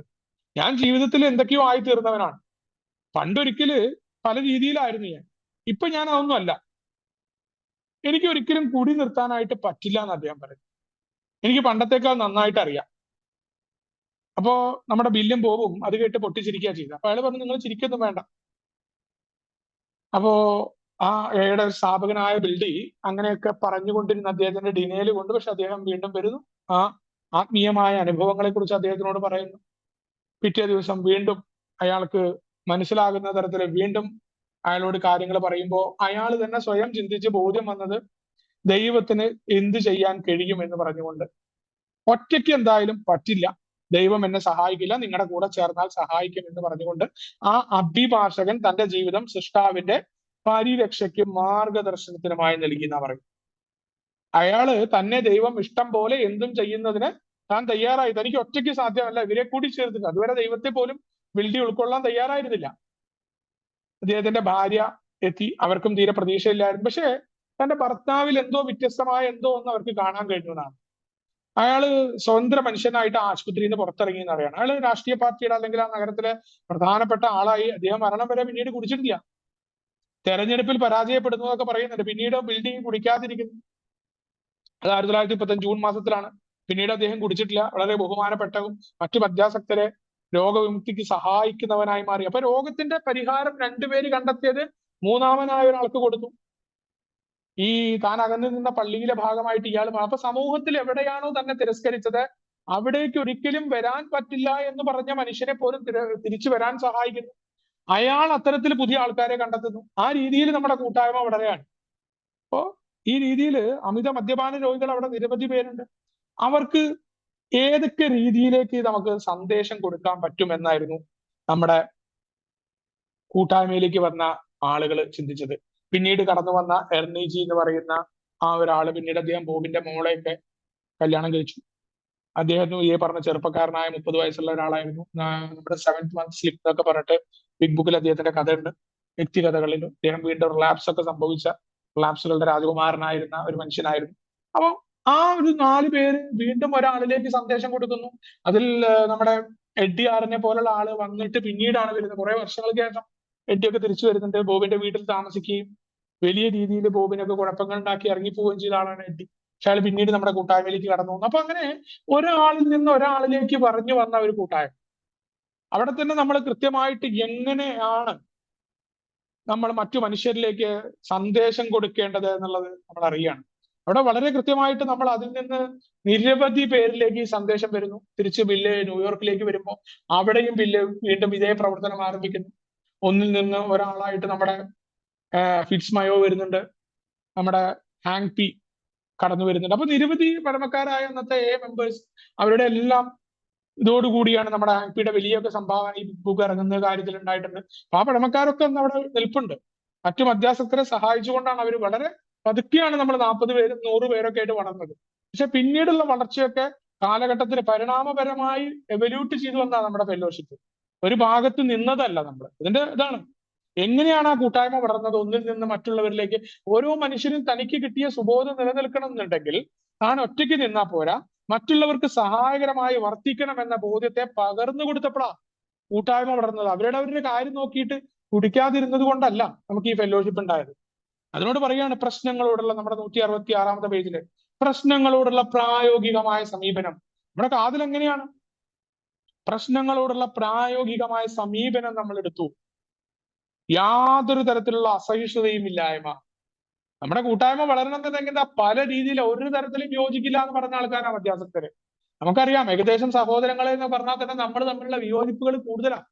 പല കാര്യങ്ങളിലും നമ്മളെ അംഗങ്ങൾ തമ്മിൽ വിയോജിപ്പുകൾ ഉണ്ടാവും. പക്ഷെ അവിടെ നമ്മുടെ കൂട്ടായ്മയ്ക്ക് വേണ്ടി നമ്മുടെ അസഹിഷ്ണുത മാറ്റുകയാണ്. അനൗപചാരികത. നമുക്ക് ഔപചാരികമായ രീതികളൊന്നും ഇല്ല. നമ്മൾ പറയാറില്ല പടികൾ ഇങ്ങനെ ആവണം, മീറ്റിംഗിൽ ഇന്നത് വായിക്കണം. ഇതൊന്നും ഏടെ തുടക്കത്തിലേ ഉണ്ടായിട്ടില്ല. അതുകൊണ്ടല്ലേ എയുടെ ചരിത്രത്തിലേക്ക് നിങ്ങൾ പോയിട്ട് മീറ്റിംഗ് അക്രോണിൽ ഇങ്ങനെ നടന്നു, എയുടെ ബുക്കിൽ ഇങ്ങനെ പറഞ്ഞു, ഇതൊന്നും എടുത്തുകൊണ്ടിരുന്ന നിങ്ങൾ ബുക്കിൽ തന്നെ പറഞ്ഞിട്ടുണ്ട്. അനൗപചാരികതയാണ് ഇതിലുണ്ടായിരുന്നത്. ഓരോ സ്ഥലത്തും ഓരോ രീതിയിലാണ്. ബൈബിള് വായിച്ച മീറ്റിംഗ് ഉണ്ടായിട്ടുണ്ട്, ഒരു പ്രാർത്ഥനയും നടക്കാത്ത മീറ്റിങ്ങുകൾ ഉണ്ടായിട്ടുണ്ട്. പല രീതിയിൽ വന്നിട്ടുണ്ട്, പല രീതിയിലുള്ള മനുഷ്യര്. ഒരൊറ്റ പ്രാഥമിക ഉദ്ദേശമാണ്. അത് തന്നെയാണ് ഇന്നും ഈ കൂട്ടായ്മ നിലനിൽക്കുന്നത്. അനൗപചാരികത ഇല്ല. നമ്മൾ മറ്റുള്ളവർ പറഞ്ഞ പുസ്തകത്തിലെ പേജ് പറഞ്ഞ് തല്ലുകൂടുന്ന ആളുകളല്ല നമ്മുടെ കൂട്ടായ്മയിലുള്ളത്. അതാണ് എ ഐനെ നിലനിർത്തിയത്. ഓരോ നാട്ടിൽ അമേരിക്കക്കാർ പറയാണ് ഞങ്ങളുടെ നാട്ടിലെ എ ഐ ആണ് ശരി, ഇവിടെ നടക്കുന്ന എ ശരിയല്ല ഒരിക്കലും പറയാറില്ല. ഓരോ നാട്ടിലും അതാത് രീതിയിലേ നടക്കാൻ, ആ പാരമ്പര്യങ്ങളെ പാലിച്ചുകൊണ്ട്. അടികളെല്ലാം നിങ്ങളുടെ വ്യക്തിപരമായിട്ട് നിങ്ങൾക്ക് വേണമെങ്കിൽ നിങ്ങൾക്ക് ചെയ്യാം. പക്ഷെ പാരമ്പര്യങ്ങളെ കൃത്യമായിട്ട് നമ്മുടെ ഫെല്ലോഷിപ്പ് നിലനിൽക്കാൻ ആ പാരമ്പര്യങ്ങൾ ഉണ്ടാവണം. അതാണ് അനൗപചാരികത ഉണ്ട്. ശരിയായ അർത്ഥത്തിലുള്ള ജനാധിപത്യ രീതി, നമ്മുടെ രണ്ടാം പാരമ്പര്യം, വളരെ കൃത്യമായിട്ട് ശരിയായ അർത്ഥത്തില് ന്യൂനപക്ഷത്തിന്റെ അഭിപ്രായത്തിന് വില കൊടുക്കുന്ന ജനാധിപത്യ രീതി, ഇതുകൊണ്ടും ആളുകൾക്കുണ്ടായിരുന്ന എന്തിനും സന്നദ്ധരായിക്കൊണ്ടുള്ള ധാരണ, മറ്റുള്ളവരെ സഹായിക്കാൻ. എങ്ങനെയായിരിക്കണം ആ സഹായം? അത് അടിച്ചേൽപ്പിക്കുന്നതല്ല, ആകർഷിക്കുന്ന തരത്തിലാണ് എന്നുള്ളതാണ്. എന്തൊക്കെ ചെയ്യാൻ പറ്റുമെന്ന തോതിലാണ് നമ്മൾ ഓരോ ആഴ്ചയിലും അല്ലെങ്കിൽ മറ്റു രീതിയിലൊക്കെ ആൽക്കഹോളിക്സ് അനോണിമസ് വളർന്നത്. ഇവിടെ നമ്മൾ ശ്രദ്ധിക്കേണ്ട ഒരു കാര്യം നിങ്ങൾക്ക് കാണാൻ പറ്റും. 167 പേജില് ആൽക്കഹോളിക്സ് അനോണിമസിന്റെ ജീവിതം ആൾക്കൂട്ടങ്ങളെ അഭിമുഖീകരിക്കുക, ആശുപത്രി സന്ദർശിക്കുക മാത്രമല്ല, പഴയ അഴുക്ക് നീക്കി ശുദ്ധീകരിക്കുക, കുടുംബാംഗങ്ങൾ തമ്മിലുള്ള അഭിപ്രായ വ്യത്യാസങ്ങൾ പരിഹരിക്കുക, തുലഞ്ഞ മാതാപിതാക്കളിൽ നിന്ന് പിന്തുടർച്ചാവകാശം ലഭിക്കാതിരുന്ന മകനെ അതിനെക്കുറിച്ച് വിശദീകരിച്ചു കൊടുക്കുക, ന്യായീകരണമുള്ള കാര്യങ്ങളിൽ മറ്റുള്ളവർക്ക് പണം കടം കൊടുക്കുക, ജോലി സമ്പാദിച്ചു കൊടുക്കുക. ഇതൊക്കെ എയിൽ നിത്യസംഭവമാണ്. അവിടെ നൂറുകണക്കിന് ആളുകൾ വളർന്നു എന്നതിന്റെ തൊട്ട താഴെ ഈ ഗണ്ടിയുണ്ട്. ഇന്ന് നമ്മുടെ ഏതെങ്കിലും ആളുകൾ ഇതുണ്ട് എന്ന് പറഞ്ഞിട്ട് വന്നാൽ എങ്ങനെ ഉണ്ടാവും? അവിടെയാണ് പറയുന്നത് നമ്മുടെ ഫെല്ലോഷിപ്പ് എവല്യൂട്ട് ചെയ്ത് പരിണാമിച്ചു വന്നതാണ്. അന്നത്തെ കാര്യങ്ങളിൽ അത് അന്നുണ്ടായിരുന്നതാണ്. നമ്മൾ ഇതെല്ലാം ചെയ്തിരുന്നത്. വീടുകളിൽ ആളെ താമസിപ്പിച്ചിരുന്നുണ്ട്. ബില്ലിന്റെ ഒക്കെ വീട്ടിൽ ആൾക്കാർ ആത്മഹത്യ ചെയ്തു, ബോബിനും എല്ലാം പ്രശ്നമായ നമുക്കറിയാം. അവിടങ്ങളിലാണ് ആൽക്കഹോളിക്സ് അനോണിമസ് എന്തൊക്കെ ചെയ്യുന്നില്ല എന്ന പാംപ്ലെറ്റ് നമ്മൾ ഇവിടെ ചർച്ച ചെയ്തിട്ടുള്ളത്. അന്ന് നമ്മൾ പല രീതികളും ചെയ്തിട്ടുണ്ട്. അന്നുണ്ടായിരുന്നതാണ് ഈ പുസ്തകത്തില്. നമ്മൾ ഈ പുസ്തകത്തിൽ പറയുന്ന കാര്യങ്ങൾ തന്നെ അച്ചട്ട് നടപ്പിലാക്കണം എന്ന് പറയുന്ന ആളുകളല്ല. അത് ഓരോ കാലഘട്ടത്തിനനുസരിച്ച് മാറ്റങ്ങൾ ഉണ്ടാക്കി എവല്യൂട്ട് എങ്ങനെയാണ് നമ്മുടെ ഈ ഒരു പ്രാഥമിക ഉദ്ദേശത്തിൽ നിന്ന് എങ്ങനെ പ്രവർത്തിക്കാം എന്ന് വന്ന ആളുകളാണ്. അത് വളരെ കൃത്യമായിട്ട് ഒരാൾ ആത്മാർത്ഥമായിട്ട് കുടി നിർത്താൻ ഉദ്ദേശിക്കുന്നുണ്ടെങ്കിൽ അയാൾ എത്ര തരം താണ ആളാണെങ്കിലും, അതാണ് പോയിന്റ്, എത്ര അപമാനകരമായ സാഹചര്യത്തിലുള്ളവനാണെങ്കിലും അയാളെ ഹാർദമായി സ്വാഗതം ചെയ്യുന്നതിന് നമ്മുടെ ഫെല്ലോഷിപ്പ് തടസ്സമല്ല എന്ന് പറയും. നമ്മുടെ മുഖഭാവങ്ങളിൽ നിന്ന് സാമൂഹ്യമായ തരംതിരിവുകളും നിസാരമായ വഴക്കുകളും അസൂയയുമൊക്കെ ഇതിലെ അംഗങ്ങൾ പുഞ്ചിരിയോടെ ഒഴിവാക്കുകയാണ്. അപ്പൊ നമ്മൾ ചെയ്യേണ്ടത് എന്താണ്? നമ്മുടെ വീക്ഷണം എന്തായിരിക്കണം എന്ന് പറഞ്ഞിട്ടുണ്ട്. നമ്മുടെ മുഖഭാവങ്ങളിൽ നിന്ന് ഒരു തരത്തിലുള്ള തരംതിരിവുകളും നിസാരമായ വഴക്കുകളും അസൂയയൊക്കെ നമ്മൾ ഒഴിവാക്കേണ്ടതുണ്ട്. അതല്ലാണ്ട് പോരടിച്ചുകൊണ്ട് ഓരോ ഗ്രൂപ്പിനോടും മത്സരിച്ചുകൊണ്ട് പരിപാടി നടത്തുന്നത്. ആ മത്സരം നമുക്ക് മദ്യാസക്തരിലേക്ക് സന്ദേശം കൊടുക്കാനാ എത്തേണ്ടത്. അല്ലാണ്ട് ഒരാൾ അവിടെ പരിപാടി നടത്തിയതുകൊണ്ട് ഇപ്പുറത്ത് പരിപാടി നടത്തി ആൾബലം കാണിച്ച് ജയത്തിനല്ലാന്ന് വളരെ കൃത്യമായി ഓർമ്മപ്പെടുത്തുന്നുണ്ട്. അസൂയ, തരംതിരിവുകൾ, ഇതൊക്കെ എങ്ങനെ മാറ്റാം? പ്രോഗ്രാമിൽ പുഞ്ചിരിയോടുകൂടി ഒഴിവാക്കണം. കാരണം എന്താ? ഒരേ അപകടത്തിൽപ്പെട്ട് കുടുങ്ങിപ്പോയവരാണ് നമ്മൾ. വീണ്ടെടുക്കുകയും വീണ്ടും ദൈവത്തിന്റെ അടുത്ത് ഒരുമിക്കുകയും ചെയ്തിട്ടുള്ളവരാണ്. ഹൃദയം കൊണ്ടും മനസ്സുകൊണ്ടും മറ്റുള്ളവരുടെ ക്ഷേമത്തിന് ഒഴിഞ്ഞു വെച്ചവരാണ്. അവിടെ എവിടെയാണ് നമ്മുടെ ഈഗോ വരിക? മറ്റുള്ളവരുടെ ക്ഷേമം ധാരാളം ആളുകൾക്ക് വലിയ കാര്യങ്ങളായി തോന്നുകയെന്നും അംഗങ്ങൾക്ക് പ്രധാനപ്പെട്ട കാര്യങ്ങളല്ല. അതും പറഞ്ഞു വെച്ചിട്ടുണ്ട്. നമുക്ക് എടുക്കാം, അത് ഇന്നും എടുക്കാൻ പറ്റും നമുക്ക്. അവർക്ക് അങ്ങനെ ആകാൻ കഴിയും. അങ്ങനെ എടുത്തിട്ടുണ്ടെങ്കിൽ ഇന്ന് ഈ ഫെല്ലോഷിപ്പ് ഇത്രയും അധികം ആളുകളുടെ ഇടയിലേക്ക്, വിവിധ രാജ്യങ്ങളിൽ, വിവിധ സംസ്കാരങ്ങളിലേക്ക് മാറാറില്ല എന്നാണ്. അപ്പൊ അങ്ങനെ നമ്മുടെ കൂട്ടായ്മയുടെ വളർച്ച കഴിഞ്ഞ് നമ്മളെ സംബന്ധിച്ചിടത്തോളം ഇതിന്റെ അവസാന ഭാഗം ഞാൻ പറയില്ലേ, നിങ്ങൾക്ക് ഉള്ള വീക്ഷണം എന്ന് പറയുന്ന 161 വാക്കുകളിൽ പറയുന്ന ഭാഗമാണ്. അതിൽ ഇങ്ങനെയാണ് ഉപസംഹാരം. ഈ പുസ്തകം ചില നല്ല നിർദ്ദേശങ്ങൾ നൽകുന്ന തരത്തിലുള്ളതായിരിക്കണം എന്ന് ആഗ്രഹം മാത്രമേ ഉള്ളൂ. ഞങ്ങൾ ഇത്രയൊക്കെ പറഞ്ഞിട്ട് നമ്മുടെ പ്രോഗ്രാമും എല്ലാം പറഞ്ഞു വെക്കുകയാണ്. ഇത് ഞങ്ങൾ ചില നിർദ്ദേശങ്ങളാണ് ഇവിടെ മുന്നോട്ട് വെക്കുന്നത് നിങ്ങളുടെ മുന്നിൽ. ഞങ്ങൾ ഇത്ര ഉദ്ദേശിക്കുന്നുള്ളൂ. ചില നിർദ്ദേശങ്ങൾ നിങ്ങളോട് പറയണം എന്നാണ്. അവിടെ എളിമ വളരെ കൃത്യമായിട്ട് ബില്ല് വളരെ കുറച്ച് മാത്രമേ ഞങ്ങൾക്ക് അറിയാവൂ. നമ്മുടെ മുഖമുദ്ര അതാണ്. നമ്മൾ ഇങ്ങനെ എല്ലാം അറിയാമെന്നും മാത്രം സൊല്യൂഷൻ എന്ന് പറഞ്ഞാൽ അമേരിക്കയിൽ എത്രയോ മദ്യാസക്തി നിർത്താനായിട്ട് നിരവധി മാർഗങ്ങളിൽ വളരെ ചെറിയൊരു സ്ഥാനം നമുക്കുണ്ട്. നമ്മളിപ്പോഴും അങ്ങനെ കരുതുന്നുള്ളൂ. നമുക്ക് അതിന്റെ എല്ലാത്തിന്റെ അപ്പോസ്തലവനാവണം എന്നുള്ള ആഗ്രഹമൊന്നുമില്ല. വളരെ കുറച്ച് കാര്യങ്ങളെ നമുക്ക് അറിയാവൂ. അത് തന്നെയാണ് നമ്മുടെ കൂടുതൽ പഠിക്കാനുള്ള ബോധ്യവും ഏതെടുത്ത്. വളരെ കുറച്ച് മാത്രമേ എനിക്ക് അറിയൂ എന്നുള്ള നമ്മുടെ ഓരോ മനുഷ്യർക്കും ഏയ്ക്കും അത് തന്നെയാണ് പറയുന്നത്. ദൈവം കൂടുതലായിട്ട് നമുക്കും നിങ്ങൾക്കും വെളിവാക്കി തരും. അടുത്ത പേജ് കണ്ടില്ലേ? ദൈവം കൂടുതലായിട്ട് ഓരോ ദിവസവും നമുക്ക് വെളിപ്പെടുത്തിക്കൊണ്ടേയിരിക്കും.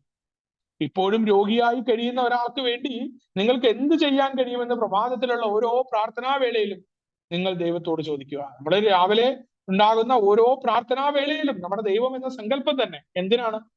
എനിക്ക് എന്ത് ചെയ്യാൻ പറ്റും? ആർക്കാണ്? രോഗിയായി കഴിയുന്ന ഒരാൾക്ക് വേണ്ടി. അതിലാണ് നമ്മുടെ കൂട്ടായ്മയുടെ നിലനിൽപ്പ്. ഒരു മറ്റു മനുഷ്യരെ പരിഗണിക്കാൻ ഇത് കൂട്ടായ്മയിൽ നിന്ന് നമ്മൾ തുടങ്ങണമെന്ന് ഓർമ്മപ്പെടുത്തല്. നിങ്ങളുടെ തന്നെ സ്വന്തം വീട് നല്ല നിലയ്ക്കാണെങ്കിൽ ഉത്തരങ്ങൾ വരിക ചെയ്യും. അവിടെ നമുക്ക് പടികൾ എന്തായാലും വേണ്ടി വരും. വ്യക്തിപരമാണ്. എന്താണ്? നമ്മുടെ വീട് വൃത്തിയായിരിക്കണം. നമ്മുടെ കുഴപ്പങ്ങൾ ഈ മീറ്റിംഗിൽ ആളുകളുടെ ഇടയിലല്ലാതെ ഞാൻ എന്നെ പരിശോധിക്കുമ്പോൾ അവിടെ എനിക്ക് കാണാനായി പറ്റണം. എന്റെ കുഴപ്പങ്ങളെ മാറ്റാൻ പറ്റിയിട്ടുണ്ട്. എന്റെ വീട് വൃത്തിയായിരിക്കണം. എന്റെ ഉള്ളു ക്ലീൻ ആയിരിക്കണം. അപ്പൊ എനിക്ക് ഉത്തരം കിട്ടും. കാരണം എന്താ? നിങ്ങളിൽ ഇല്ലാത്ത ഒന്ന് മറ്റൊരാളിലേക്ക് സന്നിവേശിപ്പിക്കാൻ നിങ്ങൾക്ക് സാധിക്കില്ല. നമ്മുടെ കൂട്ടായ്മ വളർന്നതിന്റെ പ്രധാന ആശയമാണ് നമ്മൾ ആദ്യം നമ്മുടെ കാര്യങ്ങളിലേക്ക് വരണം. അപ്പോഴാണ് കൂടുതൽ നന്നായിട്ട് നമുക്ക് ഒരാൾക്ക് പറഞ്ഞു കൊടുക്കാൻ പറ്റും. ഞാനത് ചെയ്തിട്ടുണ്ട്. കാരണം ഉപദേശങ്ങളൊന്നും മറ്റു മധ്യാസക്തൻ എടുക്കില്ല, ക്ലാസ്സുകളും എടുക്കില്ല, മോട്ടിവേഷൻ കുറച്ചു നേരം നിൽക്കുള്ളൂ. അപ്പൊ അതാണ് നമ്മൾക്ക് ആദ്യം പകർത്തുക എന്നതാണ് പ്രധാന ലക്ഷ്യം. അതാണ് ഇതിന്റെ വിഷൻ. ഈശ്വരനുമായിട്ടുള്ള ബന്ധം ശരിയായ തരത്തിലുള്ളതാണ്, അത് കൃത്യമാണ് എന്നുള്ളത് ഉറപ്പുവരുത്തുക. അപ്പോൾ നിങ്ങളുടെയും മറ്റുള്ളവരുടെയും ജീവിതത്തിൽ എണ്ണിയാൽ ഒടുങ്ങാത്ത കാര്യങ്ങൾ സംഭവിക്കും. ഇതാണ് നമ്മളെ സംബന്ധിച്ചുള്ള മഹത്തായ വസ്തുത. നമ്മൾ ആ ദൈവം എന്ന ആശയത്തെ പ്രവൃത്തിയിലേക്ക് കൊണ്ടുവരിക. അപ്പൊ എന്താണ്? നമ്മളുടെയും മറ്റുള്ളവരുടെയും ജീവിതത്തില് അവിടെ നമ്മളല്ല ഡയറക്ടർ എന്ന ബോധ്യം കൃത്യമായി കടന്നു വരും. ഓരോ ദിവസവും സംഭവിക്കുന്ന രീതിയിലേക്ക് ഏറ്റെടുക്കാൻ നമ്മൾ ആളുകളി, നമ്മുടെ ദൈവം കളി നമ്മൾ മാറ്റേണ്ടതുണ്ട്. നിങ്ങൾ മനസ്സിലാക്കുന്ന തരത്തിലുള്ള ദൈവത്തിനായിട്ട് നിങ്ങളെ തന്നെ ഉപേക്ഷിക്കുക എന്നാ പറഞ്ഞു. ഞാൻ അവിടെ എന്നെ ഉപേക്ഷിക്കണം. അപ്പൊ എങ്ങനെ എനിക്ക് ഈഗോ വരിക? ഒരാൾ പറഞ്ഞു എന്ന് ഈഗോ എനിക്ക് മാറ്റാൻ പറ്റില്ലേ? അത് പറഞ്ഞോട്ടെ, അത് അയാൾ അപ്പൊ പറഞ്ഞതാണ്. അല്ലെങ്കിൽ അയാളുടെ സർവീസ് സംബന്ധമായ കാര്യങ്ങളാണെങ്കിൽ അവിടെ പറയുന്നത് അവിടെ തീരും. അല്ലെങ്കിൽ അതിന്റെ ഭാഗത്ത് മാത്രമായിരിക്കും. ഒരു മീറ്റിംഗിൽ ഇരിക്കാൻ എനിക്ക് വിരോധം ഉണ്ടാവില്ല, എന്നെ ഉപേക്ഷിക്കാൻ പറ്റും. എനിക്കവിടെ എന്റെ ആശയങ്ങളോട് മാത്രമായിരിക്കും എതിർപ്പ്. ആ വ്യക്തിയെ ഞാൻ ടാർഗറ്റ് ചെയ്തുകൊണ്ടുള്ള നിരന്തരമായ ആ വിരോധം, ഏടെ ഉള്ളിൽ എനിക്ക് വിരോധം മാറ്റാൻ പറ്റില്ലെങ്കിൽ ഞാൻ പിന്നെ നാലാം പടിയെ കുറിച്ച് സംസാരിച്ചിട്ട് എന്താ കാര്യം? എനിക്ക് എവിടെ ഉപേക്ഷിക്കാൻ പറ്റുന്നത്? എന്റെ ഈഗോ മാറ്റാൻ പറ്റുന്നുണ്ടോ? അപ്പുറത്തുള്ളവൻ, അവനോടുള്ള കാര്യങ്ങൾ ഇത് മാറ്റാനായിട്ട് എനിക്ക് സാധിക്കുന്നുണ്ടോ? ഏടെ കൂട്ടായ്മയിലാ ചെയ്യേണ്ട? ദൈവത്തോടും നിങ്ങളുടെ ആളുകളോടും നിങ്ങളുടെ തെറ്റുകൾ സമ്മതിക്കുക. ദൈവത്തോട് സമ്മതിക്കുന്ന വളരെ കൃത്യമായിട്ട് തന്നെ മറ്റുള്ളവരോട് നിങ്ങൾ പറയാൻ തയ്യാറാണോ? പലപ്പോഴും അവനവന്റെ തെറ്റുകൾ സമ്മതിക്കാൻ തയ്യാറാവാത്തവൻ മറ്റുള്ളവരോടും അവനവന്റെ തെറ്റുകളെ കുറിച്ച് പറയാൻ തയ്യാറായോ? നിങ്ങളുടെ ഭൂതകാലത്തിന്റെ നാശനഷ്ടങ്ങൾ അപ്പോ നിങ്ങൾക്ക് മറന്നു കളയുക. ഭൂതകാലത്തിൽ എന്തുണ്ടായി എന്നുള്ളതല്ല, കാരണം നിങ്ങൾ ഇന്ന് എങ്ങനെയാണ്, നിങ്ങൾ എങ്ങനെ പ്രവർത്തിക്കുന്നു, ഈ പണ്ട് ഇങ്ങനെ ആയിരുന്നു എന്നത് നിങ്ങളുടെ കുഴപ്പമല്ല. പക്ഷെ എന്താണ്? രോഗശമനം അത് നിങ്ങളുടെ ഉത്തരവാദിത്തമാണ് എന്ന് പറയാണ്. നിങ്ങൾ കണ്ടെത്തുന്നത് മറ്റുള്ളവർക്ക് സൗജന്യമായി നൽകുക. അവിടെയാണ് കുടിക്കാതിരിക്കാനുള്ള എളുപ്പ വഴി. എന്താണ് ഈ പ്രോഗ്രാമിൽ? ബാക്കിയുള്ള കാര്യങ്ങളൊക്കെ നമ്മൾ തലവുണ്ടാക്കണ്ട. ഈ വീക്ഷണം, ഈ അധ്യായം വായിച്ചിട്ട് മറ്റുള്ള മധ്യാസക്തരെ വിളിക്കുക, അവരെ കേൾക്കുക, പറയുന്ന കാര്യങ്ങൾ അനുസരിക്കുക, അയാളുടെ ഫെലോഷിപ്പിന്റെ മീറ്റിംഗ് പങ്കെടുക്കുക. എത്രയോ പേര് കുടിക്കാതിരിക്കുന്നുണ്ട്. അതിന് കാരണം എന്താണ്? പലരും പറയാറില്ല, പ്രോഗ്രാം ചെയ്യില്ല, ഞങ്ങൾ ഇത്ര വർഷമായി എന്ന് പറയുന്നതിന്റെ കാരണം എന്താണ്? പക്ഷെ സന്തോഷവും സമാധാനവും ഒക്കെ സ്വയം വേണം എന്ന ഭാഗത്താണ് നമ്മൾ പ്രോഗ്രാം ചെയ്യുന്നത് എന്നുള്ളതാണ്. നമ്മൾ ഇത് ചെയ്താൽ മതി. ഏറ്റവും നിസ്സാരമായിട്ട് ഒരാളെ വിളിച്ചുകൊണ്ടിരിക്കുക, പല ആളുകളെയും വിളിക്കുക, അവരെ സഹായിക്കുക എന്ന ഉദ്ദേശത്തിലാണ്, നമുക്ക് സഹായം കിട്ടാനായിട്ട്. അതിനു വേണ്ടിയിട്ടാണ് നമ്മൾ വിളിക്കുന്നത്. അപ്പൊ അവിടെയാണ് നമ്മൾ കണ്ടെത്തുന്ന മറ്റുള്ളവർക്ക് സൗജന്യമായി നൽകുകയും ഞങ്ങളോടുകൂടെ ഒത്തുചേരുക. ഈ കൂട്ടായ്മയുടെ ഭാഗമായി നിൽക്കുക, വ്യത്യസ്തമായി സഞ്ചരിച്ചിട്ടല്ല, ഇതിന്റെ ഭാഗമായിട്ട് നിൽക്കുക. അപ്പോൾ നമുക്ക് കുറെ വേർതിരിവുകളും നമ്മൾ വ്യത്യസ്തരാണ് എന്നുള്ള ചിന്തകളെ മാറ്റാനായി പറ്റും. അപ്പൊ എന്താണ്? ആത്മീയമായ കൂട്ടായ്മയുടെ കാര്യത്തിൽ തീർച്ചയായിട്ടും ഞങ്ങൾ നിങ്ങളോടൊപ്പം ഉണ്ടാവും. നമ്മൾ ഒരു കൂട്ടം ആളുകളെല്ലാം ഒരുമിച്ചുണ്ടാകും. സന്തുഷ്ടിയുടെ ഭാഗധേയത്തിലേക്കുള്ള നിങ്ങളുടെ പ്രയാണപഥത്തിലേക്ക് വെച്ച് അവിടെ നിങ്ങൾക്ക് സന്തോഷം എന്ന് പറയുന്ന അവസ്ഥയെ നിങ്ങൾ തിരിച്ചറിയും. അവിടെ നിങ്ങൾ ആഗ്രഹിക്കുന്ന കാര്യങ്ങൾ നടക്കുമ്പോൾ ഉണ്ടാവുന്ന സന്തോഷമല്ല, നഷ്ടപ്പെട്ടു പോകുന്ന സന്തോഷമല്ല, നമ്മൾ പറയുന്ന പോലെ തുളുമ്പാത്ത ഒരു കുടത്തിൽ നിറഞ്ഞു നിൽക്കുന്ന ജലത്തിലെ പോലെ ആ ജലം ഇങ്ങനെ ഓളമില്ലാതിരിക്കുന്ന അവസ്ഥയിലേക്ക് അവിടെ വെച്ച് നിങ്ങൾ കണ്ടുമുട്ടും. ആൽക്കഹോളിക്സ് അനോണിമസിലെ അംഗങ്ങളെ കണ്ടുമുട്ടും. അതുവരെ ദൈവം നിങ്ങളെ അനുഗ്രഹിക്കുകയും നിങ്ങളെ സംരക്ഷിക്കുകയും ചെയ്യട്ടെ എന്ന് പറഞ്ഞുകൊണ്ടാണ് ആൽക്കഹോളിക്സ് അനോണിമസിന്റെ ആ ഒരു വീക്ഷണം. എന്താണ് എയുടെ കാഴ്ചപ്പാട്, എങ്ങനെയാണ് മറ്റു മനുഷ്യർ മറ്റുള്ളവരിലേക്ക് എങ്ങനെ പകർന്നു കൊടുക്കണം നമ്മുടെ ചരിത്രത്തിലൂടെ, അതേപോലെ എന്താണ് നമ്മുടെ കൂട്ടായ്മ, ഏറ്റവും എളുപ്പം ഈ കൂട്ടായ്മയുടെ ഭാഗധേയമാകുക, അതിന്റെ ഭാഗമായ പ്രവർത്തനങ്ങളിൽ ഏർപ്പെടുക.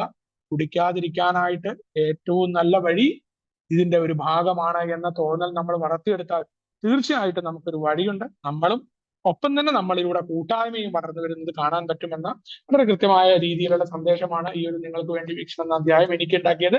എന്തായാലും നിങ്ങളോട് ഈ വിഷയത്തിൽ സംസാരിക്കാൻ സാധിച്ചത് നന്ദി രേഖപ്പെടുത്തിക്കൊണ്ട് എല്ലാവർക്കും നന്ദി പറഞ്ഞുകൊണ്ട് എന്നെ കേട്ടിരുന്നതിന് നന്ദി പറഞ്ഞുകൊണ്ട് നിർത്തുന്നു. ഒരിക്കൽ കൂടി നമ്മുടെ ബർത്ത്ഡേ ബോയ്സിന് എല്ലാവിധ ആശംസകളും. താങ്ക് യു രാജേട്ടാ ഫോർ